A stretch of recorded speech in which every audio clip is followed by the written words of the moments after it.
Hey YouTube, this is Zach with Achilles Financial. Today I'm going to be talking about bank stocks, primarily the larger institutions. The first one that I'm going to be talking about is the one that we actually made a play on this past Friday, and that is Bank of America.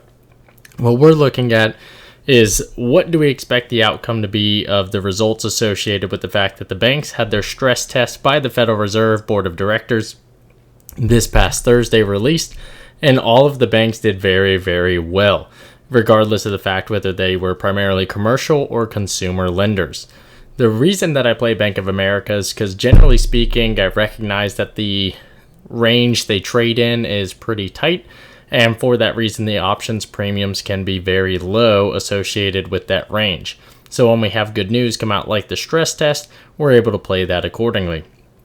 What didn't happen on Friday after the results of the stress test the evening before was that they were announcing additional share buybacks or dividend increases, which is something that the banking industry has been awaiting for quite some time.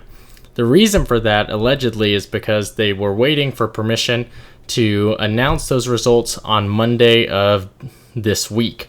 So the expectation is that Monday we're going to see some additional share buyback commentary, as well as any commentary associated with dividend increases. Now, this is going to be similar to what we saw this past December during the last round of stress test.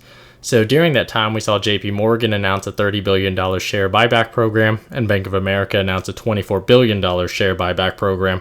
However, we have yet to see any dividend increases. What this looks like is when we saw the bond rates drop a few weeks ago, we actually saw the share price associated with the bank stocks decline pretty heavily. And you can see Bank of America was up for about a week. They held above that $43 margin, and they dropped all the way down to nearly 38, really 38.50. So we've seen this rise back up where they've kind of stabilized with bond rates and yields coming back up a little bit, mortgage rates in being part of that as well. And then this past Friday, we had a good solid day. So I anticipate that this could actually bring them back up, depending on any announcements, back into the north of the 42. Really, I'd like to see them north of 43. This is pretty different than what we've seen historically from the banking perspective. It used to be from a valuation perspective. The key approach here was a PE ratio of really 10 to 12 is what banks used to historically trade at. So the fact that we're up north of 17 to 18 can be somewhat concerning, because these are institutions that do, when we're talking about the big four, hold more than $1 trillion in total assets. When you talk about banks such as a Bank of America, JP Morgan, it's north of $2 trillion in total assets. So any point where we're looking at the price associated with the earnings of these institutions when they're making billions and billions of dollars means that there is the potential for huge swings in valuation. So it's important that we highlight this. The next thing that I would point at when we're talking about some of these valuations is, from a growth perspective, these companies actually had pretty poor growth when we talk about the trailing 12 months.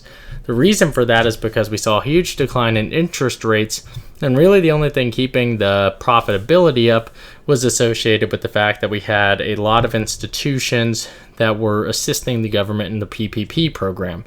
So if interest rates go up, the overall stock market evaluation or valuation, we would anticipate to go down, despite the fact that it would make these institutions significantly more profitable. Some of that can be combined when we look at the peer comparisons.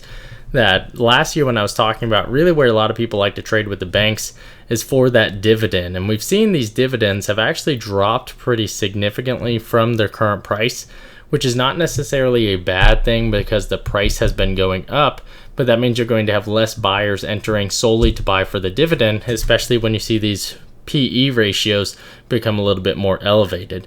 You can see that JP Morgan as well as Citigroup are still showing pretty favorable valuations, where Bank of America and Wells Fargo are starting to climb, as well as US Bancorp, which I really am not going to include in what I look at, which is primarily when we're looking at the larger FIs in the country.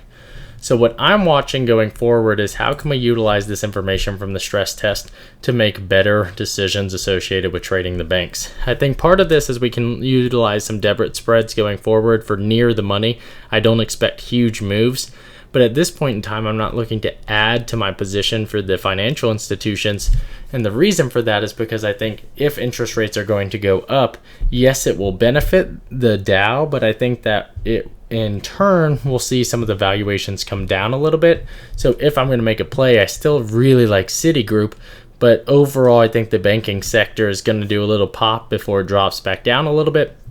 For that reason, I'm playing it short near term, or short gains near term, before I think we may look to leverage some cash secured puts, or maybe just watch the industry as a whole. But overall, the stress test showed that the industry is incredibly well collateralized, which is fantastic. It's great to see that they are really incredibly strong from a balance sheet perspective. Again, Jamie Dimon with JP Morgan always talks about their fortress balance sheet, and I think that's a very strong position to be in. And the question is, what are these institutions going to do going forward? The big thing that I have concerning here, though, is again this revenue growth. The important thing is that they continue to be profitable despite the fact that we have low interest rates. So there's a lot to like about the banking sector, but it's still one of those things where it's unknown. The good news is we're seeing a lot of strength associated with it. I say all this just to again re-highlight, banks are in a good position. The ones to watch, though, remember, are the ones that I say are trading closer to their historical mean of a PE ratio of 10 to 12. JP Morgan, obviously a leader in the space, but I think Citigroup has a lot of catching up and capabilities to do so. I saw a segment where on CNBC, a lot of people really liked Wells Fargo.